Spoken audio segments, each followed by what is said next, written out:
Bonjour et bienvenue dans la quotidienne de School TV, l'émission qui vous raconte l'éducation au quotidien. Au sommaire, il est superbe le titre du livre que notre invité consacre aux amours adolescentes, les choses sérieuses. Et elles le sont, souvenez-vous, on va le voir avec la sociologue Isabelle Claire, invitée donc du Grand Oral. L'Anti-Sèche d'Emma Guessel, ou comment l'actualité résonne dans les programmes, actu anniversaire et programme d'histoire. C'est un 18 avril que disparaissait Marcel Pagnol, programme d'histoire et de littérature surtout en fait. L'heure de la récré, toujours avec Emma et cette nouvelle qui ravira les fans du sorcier à lunettes, une série Harry Potter est annoncé. Enfin, un rendez-vous avec Amélie Paris, c'est la chronique Les années collège. Aujourd'hui, des ados complètement foot. Ça va me rappeler quelques souvenirs. La quotidienne de School TV, c'est maintenant. C'est parti, Grand Oral.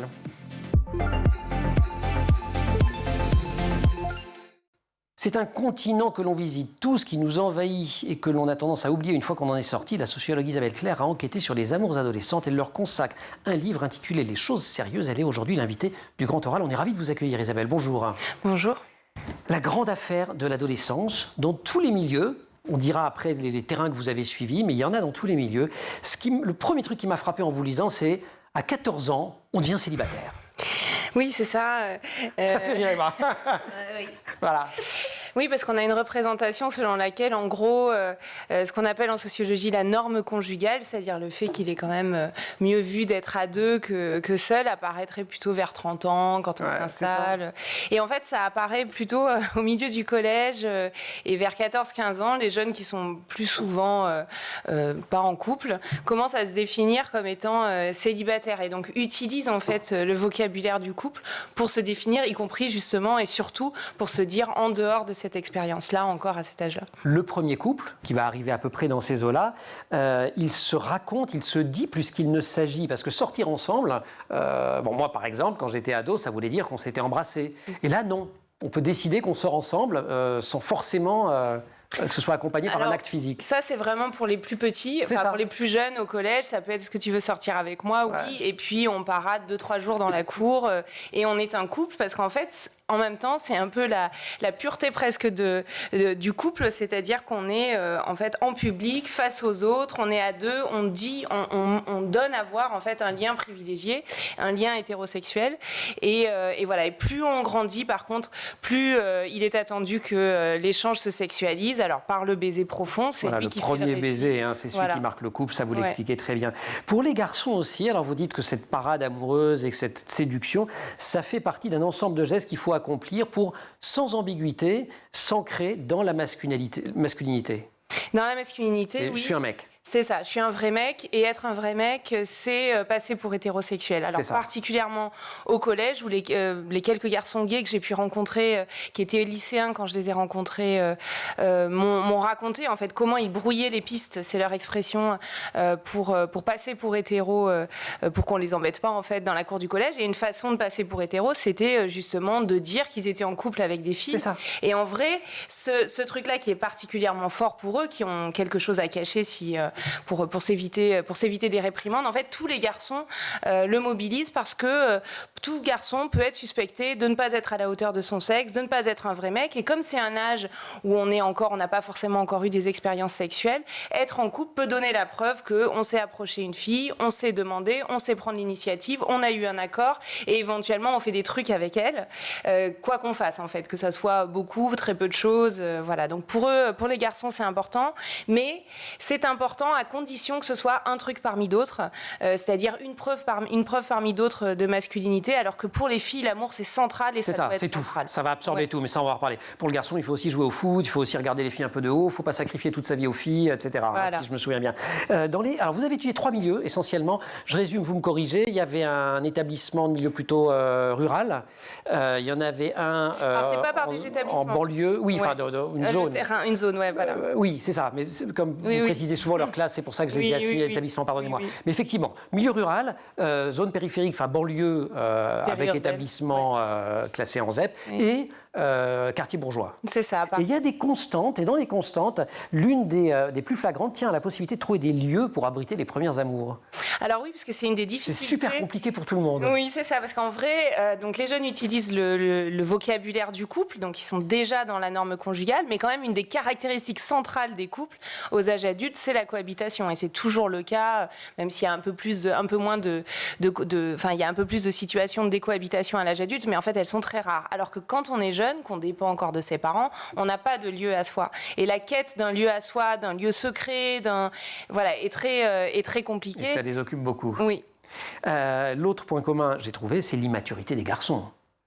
Alors l'immaturité des garçons, pour laquelle j'essaie d'expliquer en fait aussi pourquoi on parle toujours de l'immaturité des garçons en les comparant aux filles, comme si les filles, elles sont très mûres. Alors d'abord parce qu'on attend des filles qu'elles soient sérieuses, alors qu'un garçon doit rigoler, jouer, voilà. Et puis en fait, il me semble que plus que la comparaison entre les sexes, c'est-à-dire le fait que les garçons seraient plus immatures que les filles, et ça se dit encore des hommes adultes d'ailleurs. Oui, je vous le confirme. En vrai, j'ai l'impression qu'on parle des garçons comme des êtres immatures, essentiellement parce qu'on attend d'eux qu'ils sachent faire, puisque c'est eux qui doivent s'y connaître, c'est eux qui doivent faire le premier pas. Voilà. Et donc du coup, on attend d'eux qu'ils deviennent des hommes et qu'ils apparaissent comme des hommes, et donc ils paraissent toujours petits. Ils sont un peu gauches, et c'est un peu compliqué. 20 ans d'enquête de terrain, des dizaines de filles et de garçons de 15 à 20 ans que vous avez écoutés dans des cités de la banlieue parisienne, en milieu rural et dans la bourgeoisie parisienne. Le résultat, c'est ce livre, Les choses sérieuses, enquête sur les amours adolescentes, qui est sorti au Seuil. Isabelle Claire, on vous retrouve dans quelques secondes. L'Anti-Sèche et Maguessel. Emma, bonjour. Bonjour. Anti-Sèche consacré aujourd'hui à Marcel Pagnol, car il est mort un 18 avril, il y a presque 50 ans, c'était en 1974. Il était, on le sait, auteur dramatique, cinéaste, mais c'est en tant qu'écrivain finalement qu'on le rencontre au cours de la scolarité. Oui, et dès qu'on évoque Marcel Pagnol, tout de suite on voit les couleurs, les odeurs de la Provence, le chant des cigales, et ce petit quelque chose que l'on va appeler de la mélancolie et qu'on retrouve dans les romans de Marcel Pagnol. En ce temps-là, j'étais encore un petit garçon, mais j'avais rencontré l'amour de ma vie, les collines de Provence. C'était avant les choses sérieuses. Voilà. Marcel Pagnol, que les élèves étudient dans le cours sur l'autobiographie, et on comprend pourquoi.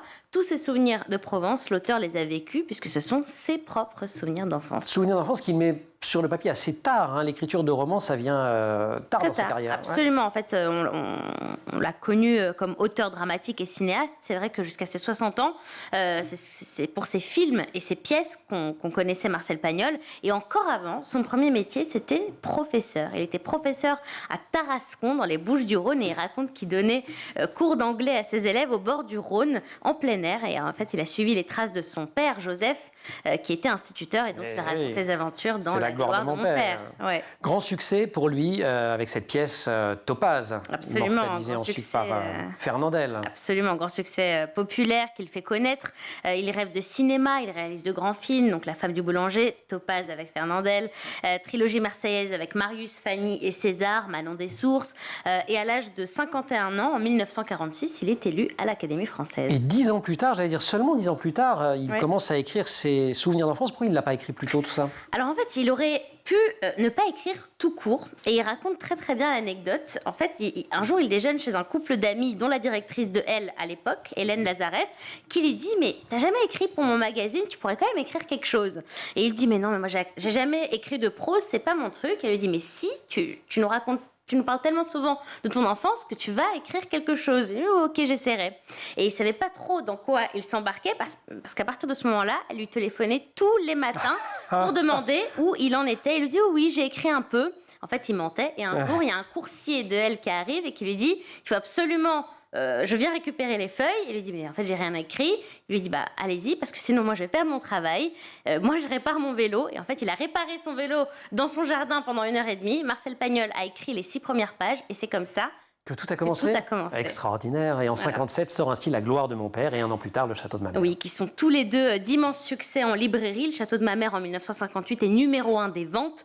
Suit le roman Le temps des secrets et Le temps des amours. Ces 4 romans évoquent tous l'enfance de Marcel Pagnol, que je vous conseille vivement, parce que c'est un bijou de littérature. C'est délicat, c'est subtil, et à la fois écrit d'une manière très pure et très facile à lire. Et je vous conseille aussi ce très beau film d'Yves Robert, sorti en 1990, Le château de ma mère.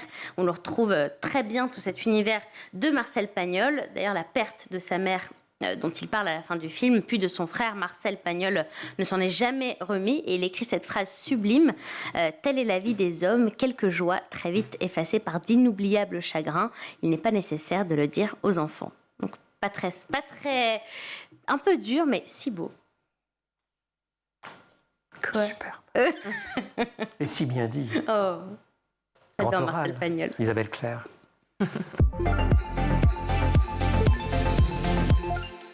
Ce Ce qui est frappant en lisant le livre d'Isabelle Claire, c'est la persistance de rôles extrêmement genrés et un déséquilibre entre filles et garçons au profit des garçons. Vous l'avez dit, pour les garçons, il faut être en couple, se poser en homme, mais à condition en même temps de ne pas se laisser envahir. Oui, parce que ce qui est important pour les garçons, et ce qui est important en tout cas pour la société d'une manière générale, c'est que les garçons privilégient leurs liens avec d'autres garçons. Et donc les liens avec les filles sont des liens sexualisés. On voit ça, y compris quand on étudie en fait leur réseau d'amis. Les filles revendiquent des amis garçons et les garçons très peu, particulièrement quand ils sont... On revendique très peu d'amis filles. Voilà. Mais c'est ça. Et quand les filles sont dans un groupe de garçons, elles sont sexualisées, elles sont, à part les garçons manqués, qui servent de pont entre les deux mondes, puisque jusqu'à la relation amoureuse hétérosexuelle, c'est un peu des mondes séparés. C'est-à-dire, ils vivent ensemble dans l'école mixte, dans les familles, mais avec des activités, des façons même de faire du lien assez différentes. Et le lien entre garçons doit primer sur le lien avec les filles, au risque de paraître comme étant dominé par les filles, dominé par leur centre d'intérêt, en particulier l'amour. En parlant de domination, et notamment de domination masculine, on retrouve beaucoup de choses autour du prestige que l'on acquiert par l'argent, par le travail. Et ça commence tout jeune. Oui, la question du travail et du rapport des garçons au travail, alors que les filles sont plus autour de la réussite scolaire, les garçons sont dans la réussite professionnelle. Et c'est quelque chose qui apparaît en effet tôt et qui se décline différemment selon les milieux sociaux, parce qu'évidemment les perspectives ne sont pas les mêmes, les ressources matérielles ne sont pas les mêmes, les modèles paternels, professionnels ne sont pas les mêmes, mais c'est quelque chose qui ressort dès ce moment-là, qui ressort aussi à travers la pratique du business, du travail illégal, donc qui sont une minorité à pratiquer, mais qui dans tous les milieux sociaux relient les garçons entre eux comme quelque chose de positif et qui est relié par exemple, que j'ai particulièrement retrouvé sur mon deuxième terrain en milieu rural, à la pratique de la perruque en milieu ouvrier. Le fait Alors la perruque, on va rappeler, c'est quand on se sert sur son lieu de travail en quelque sorte. Alors, soit on utilise les outils du lieu de travail pour faire un travail perso qu'on va vendre dehors, soit on prend, voilà. On utilise quelque chose. Et en fait, dans ce double, dans la perruque se rejoue quelque chose qu'on retrouve chez les ados d'une manière générale, c'est le lien entre à la fois le travail, la réussite par le travail, l'importance pour les garçons de cet aspect-là dans leur vie et la valorisation relative, ambivalente, mais néanmoins quand même la valorisation de la transgression, y compris de la transgression de la loi pour apparaître viril. Avec une présence de la figure de la racaille, c'est vous qui le citez, omniprésente partout, y compris en milieu bourgeois. Oui, alors que pour les adultes, a priori, la racaille, donc, qui est le stéréotype du garçon de cité, délinquant, violent, pour les adultes, c'est une figure péjorative, à peu près exclusivement. Pour les jeunes, c'est une figure ambivalente, c'est-à-dire pour les jeunes de la bourgeoisie, c'est quand même une figure d'altérité sociale qui peut suggérer du mépris, et en même temps, c'est le vrai mec. La racaille, c'est le garçon dont la virilité est au-dessus de tout soupçon, et du coup, c'est un rapport très ambigu, mais quand même un peu de fascination et d'attirance. C'est le bad boy, en fait. C'est le bad boy. Ça, c'est côté garçon. Côté fille, le jeu est extrêmement subtil parce qu'il faut à la fois réussir à séduire, attirer le regard, sans être assimilé à une pute. Je ne le dis pas pour dire des gros mots, c'est comme ça qu'elle parle, c'est comme ça qu'elle s'exprime dans le bouquin. Oui, c'est une figure qui se retrouve dans tous les milieux sociaux, qui joue aussi aux âges adultes, mais particulièrement à l'adolescence, c'est-à-dire à un âge où les filles sont sexualisées, leur corps est sexualisé, leur corps change, et il est perçu comme un objet de désir sexuel à cet âge-là, alors même qu'elles n'ont pas le statut de mère, elles n'ont pas un travail justement pour pouvoir sortir du stigmate, et elles doivent faire en permanence la preuve qu'elles ne sont pas des putes. Les deux à la fois, oui. Avec le péril de la mauvaise réputation. Alors on en a parlé longuement ici avec Margot Déage qui a consacré un ouvrage au sujet, mais on peut en redire un mot quand même parce que vous en parlez aussi, ce poison, je vous cite, qui en plus expose à l'agression sexuelle.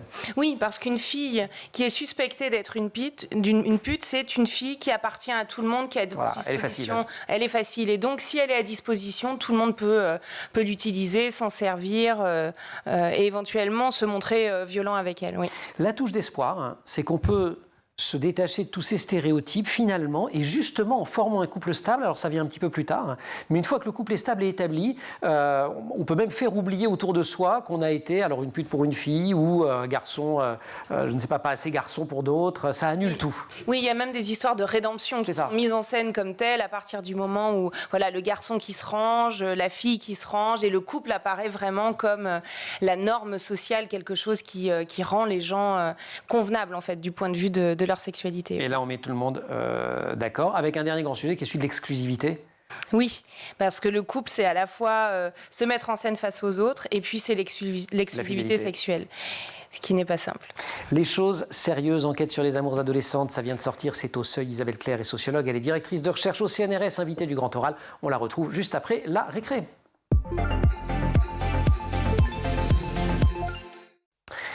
Emma, dans cette heure de la récré, vous allez faire des heureuses et des heureux. Vous avez une grande nouvelle. Et la nouvelle de l'année, même pour tous les fans de Harry Potter. Vous savez, ceux qui ont lu les livres 107 fois, vu les films 208, rêvé toute leur enfance de recevoir une lettre pour aller à Poudlard. J'aime quand vous parlez de vous devant tout le monde. Voilà, exactement. Voilà. C'était pour ne pas me citer. Eh bien, figurez-vous que tous ces fans vont être ravis puisque, ça y est, c'est officiel. Une nouvelle série Harry Potter débarque dans vos vies très prochainement. Qu'est-ce qu'il vous faut de plus? Il y a déjà les Animaux Fantastiques, il y a eu le succès du jeu vidéo Hogwarts Legacy, vous nous en avez parlé d'ailleurs. Mais justement, c'est là que c'est dingue, c'est qu'il n'y a compris. pas de dérivé d'à côté. Là, il s'agit vraiment d'une série sur les 7 tomes d'Harry Potter. Il y aura plusieurs saisons et Warner Bros a déclaré que tout cela allait s'étaler sur une dizaine d'années, 10 ans de bonheur. Donc J.K. Rowling, la créatrice de la saga, sera consultée pour s'assurer que tout cela reste fidèle au roman. D'accord, et on va retrouver tous les personnages? Bah alors c'est là qu'il y a un mystère, c'est pas grand-chose. Comment on va faire pour oublier Harry, Ron, Hermione? J'ai lu même des commentaires un peu dubitatifs de fans qui disaient faut voir. Mais Warner Bros rassure, il s'agit surtout d'être fidèle au livre et surtout de développer plus en profondeur les passages et les intrigues que l'on n'a pas pu mettre dans les films. Donc à voir ce que ça va donner et on n'a pas de date pour le moment. D'accord. On sait que ça va arriver. J'aime ce genre de chronique. Voilà. On ne sait pas ce qu'il y aura dedans, Non, on ne sait mais- pas ce que ça va raconter, on ne sait pas quand Oui, ça mais va c'est pour sortir. faire l'annonce, Mais on est content pas de des vous en annonces. parler. Et ça vous fait tellement plaisir. Et ça doit faire plaisir à tous les fans. Emma, merci beaucoup. Merci. Isabelle Claire.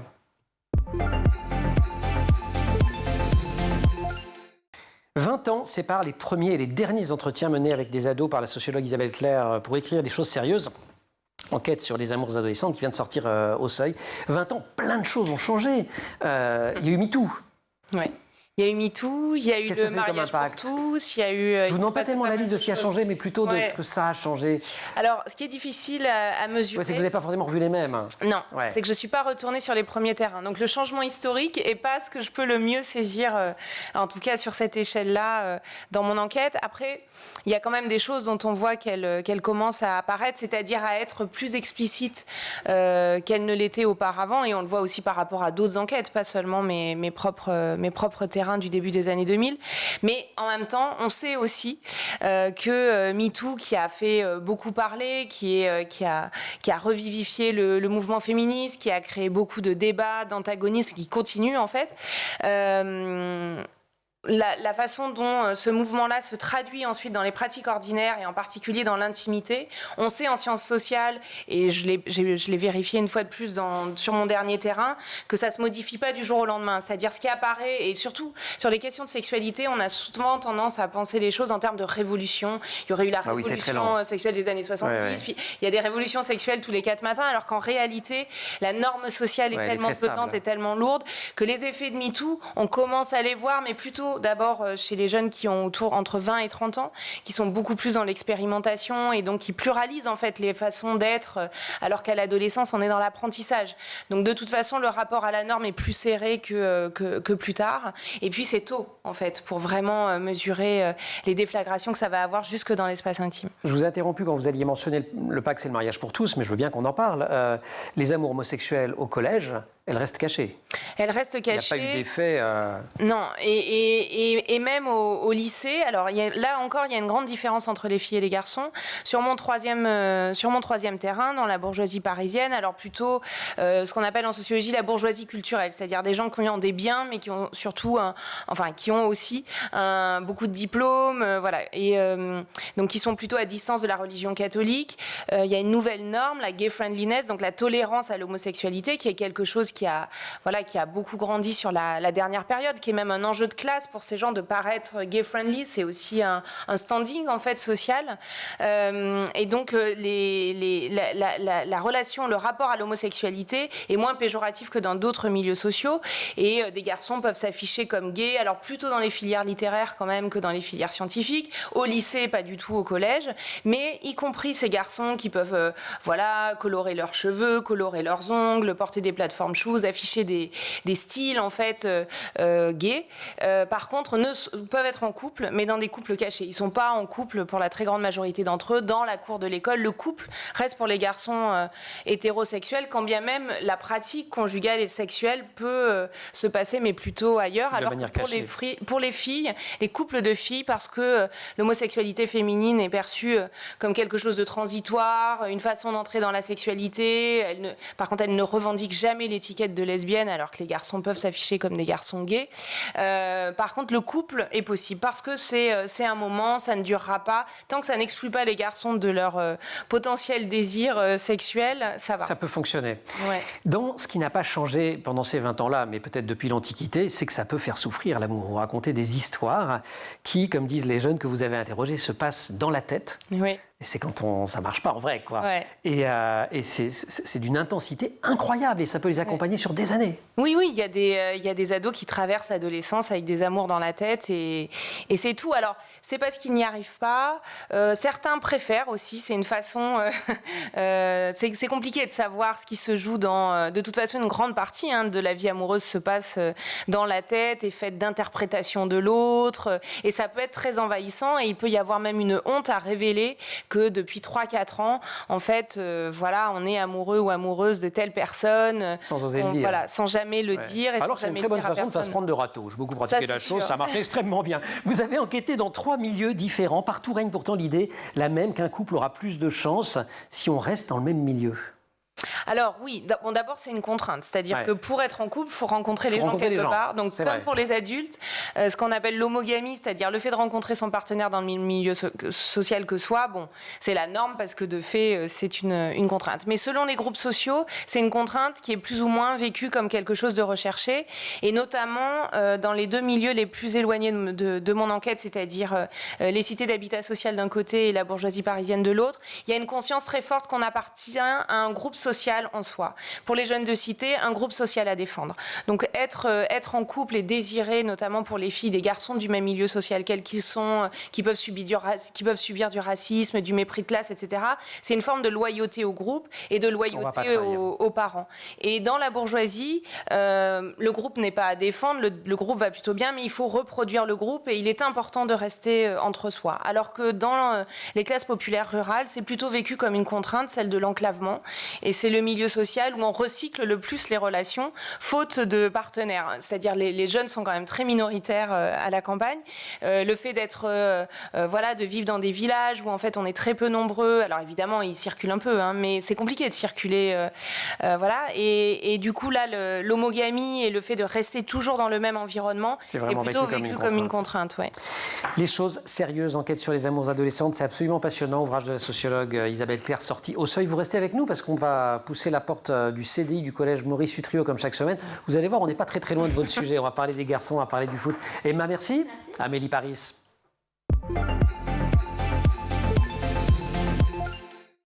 On continue avec les années collège. Alors, il y a aussi des années lycée dans le livre d'Isabelle Claire, mais là, c'est vraiment les années collège. Bonjour Amélie. Bonjour. Amélie Paris, prof documentaliste au collège Maurice Utrio à Paris dans le 18e et chroniqueuse de cette émission. Récemment, vous nous disiez, Amélie, que les collégiens, en particulier ceux que vous connaissez bien, c'est-à-dire ceux du trio, parlent foot, jouent foot, mangent foot, mais aussi lisent foot. Oui, ils adorent le foot. Et alors, il faut dire que l'association Manga Foot, c'est forcément le couple parfait. Et alors, ce nouveau couple s'appelle Blue Lock. Alors, il est l'œuvre de Kaneshiro Muneyuki et de Yusuke Nomura. Pour l'instant, 13 tomes sont sortis en France. Le 14e est attendu par les milliers de fans pour le 7 juin 2023. Et à l'heure actuelle, on dépasse les 10 millions de tomes en circulation. Ça raconte quoi ? Alors, ce sont des centaines de joueurs de moins de 18 ans sélectionnés dans tout le pays, donc le Japon, qui sont enfermés dans un centre d'entraînement futuriste et ils vont devoir passer plusieurs sélections afin de savoir qui sera l'attaquant ultime. C'est une sorte de Hunger Games au pays du football, c'est ça ? Exactement, puisqu'à la fin, il ne devra en rester qu'un. Alors, au cours des éliminations, il va devoir écraser ses rivaux par son talent et par son individualisme. Donc, autant vous dire qu'on est loin des codes du football et de l'esprit collectif.